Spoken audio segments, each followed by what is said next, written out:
Greetings, my dear viewers. Welcome to our analytical digital pit. In this video, we will continue to analyze the 57 episode part 2. This is a truly amazingly entertaining episode, which is why I have developed 2 analysis videos for you. And so we continue. Just last time we stopped at the fact that the Titan cameraman and the TV woman, having united in a team, began to fight the parasite that captured the mind of the SPEAKERMAN Titan. Let's get back to our favorite TV woman. I adore her. Throwing herself behind the back of the Titan SPEAKERMAN, she instantly starts hacking at the head of the parasite with her knives. In an attempt to take the TV woman off of itself, the parasite uses the SPEAKERMAN's arms, but the cameraman Titan remains unfazed and tightly grips the SPEAKERMAN Titan's hands. At the same moment, the TV woman continues her terrible mission.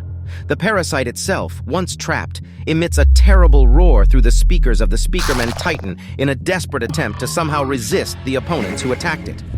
To save the day, the Skibidists take their next dastardly step, regaining consciousness. G-Man attacks the cameraman Titan from behind again, preparing to deliver a fatal blow to him with his remaining 4 lasers. However, the remnants of the Cameraman's army, commanded by severe camerawoman on the city's rooftops, try to thwart him by firing their stun rifles. This act demonstrates their truly strong courage, as it is obvious that the forces are absolutely not equal, and if desired, the G-Man could destroy them with ease.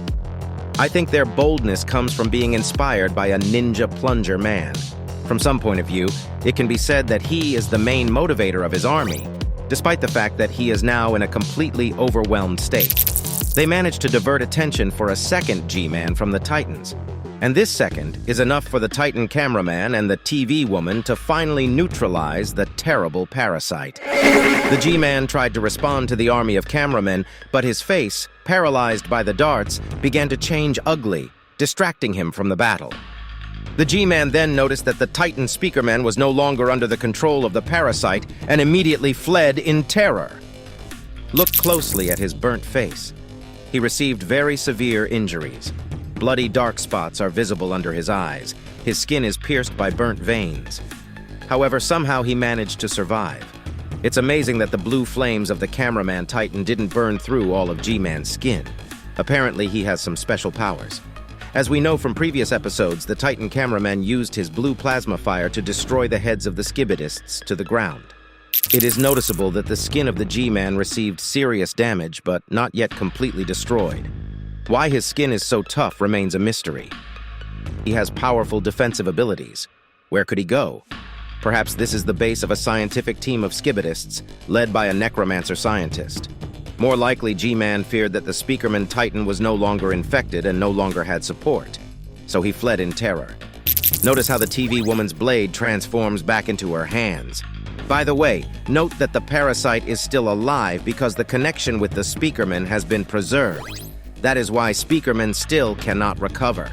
Having completed her mission of stunning, the TV woman rushed towards the body of the crippled cameraman ninja.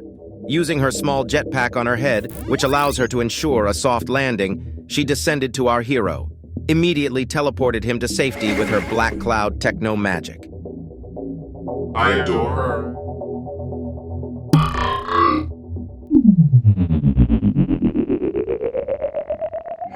And a second later, we see a heartbreaking sight. Cameraman in a brown suit is tormented under the rubble of a building, and it is not clear what hurts him more, from the fact that his lower body is completely torn off, or from the fact that the object of his love absolutely does not pay any attention to him and favors others. There is a very strong dramaturgy in this scene, which touches to the depths of the soul. Perhaps the author here is trying to teach us that a woman never follows someone who runs after her and loves her. A woman always follows those who are stronger and absolutely does not pay attention to her. But this is just a hypothesis, because it is possible that the TV woman has a clear task from her leadership, to deliver the body of Ninja Plungerman to the laboratory for rescue. Whether this is fair or not in relation to the brown cameraman, everyone decides for himself. Write your opinion in the comments, please. It will be a very interesting topic. The only thing that pleases is that the brown cameraman will definitely be restored, and possibly new improved cyber legs will be made for him. Who knows, maybe he will still prove himself and gain a chance for reciprocity of feelings with a TV woman. The Titan cameraman spotted the parasite that was still alive and tore it off the body of SPEAKERMAN, symbolically ending this epic and unique battle. With a kick of his powerful heavy boot, he smeared the remnants of the parasite on the ground. The Titan SPEAKERMAN's consciousness begins to return to him. This is a truly impressive spectacle, filled with many-sided emotions. It can be seen that he absolutely does not understand and does not remember anything, and is trying to at least somehow realize what happened. Blaming him in this situation is, of course, stupid, because he became the main victim of the army of Skibidi toilets, falling into the vile trap of the scientist Skibidist. Realizing the horror of what was happening, the Titan SPEAKERMAN chose to fly to the base. Another hypothesis. Perhaps he flew after G-Man because he was already at their base, where the scientist Skibidi is located, in order to brutally avenge what they did to him and his race of Speakermen. An army of cameramen, according to an old tradition, gives a thumbs up to each other after a hard and long battle. This gesture symbolizes respect and solidarity among the warriors, united by a common goal and a long way of battle. Currently, the Skibidist army is in a difficult situation, and they need to develop some new, powerful technology. Otherwise, due to such an imbalance of power, it will be difficult for them to withstand two powerful titans. How will the Skibidists ensure their protection now, especially considering that the helicopters followed the fleeing G-Man? What measures can they take to confront the Cameraman army and ensure their safety? Share your theories in the comments. For example, an evil scientist could develop a device or technology capable of distorting the visual perception of an army of cameramen. It could be light or electromagnetic pulses that change the visual perception of the environment. Thus, the cameramen would be overwhelmed and unable to accurately navigate and attack. Or an evil scientist could develop an electronic device capable of blocking the communications and control systems of the helicopters used by the cameraman army. This would create chaos in their coordination and weaken their ability to carry out accurate attacks. Alternatively, the evil scientist could create a virtual labyrinth, an innovative device generating various matrices, representing a new stage in the world of technology, yet used for sinister purposes.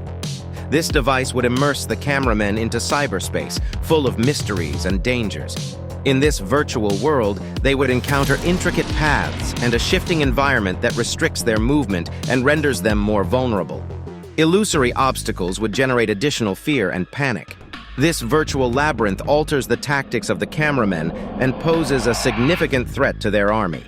Additionally, the cunning Skibidist scientist might invent their own toxic necro-titan, or, for instance, a machine for cloning Skibidi toilets. They could establish a large-scale aviation of UFO mutants powered by electromagnetic supersonic engines. I'm certain there's more that he has yet to reveal. And so it was a wonderful series in which we finally saw the return of one of the most key heroes to the Alliance. He is no longer infected. Separately, I want to say that I successfully managed to predict the appearance of female characters in episode 57. You can see more about this in my last video about TV Woman. Now the female characters are revealed in even more detail. It is very interesting how the strategy of both sides will unfold now, and what upgrades will the injured fighters receive. What inventions will the Skibidi scientists show us in the next episodes of the series? Don't forget to like and subscribe to the channel.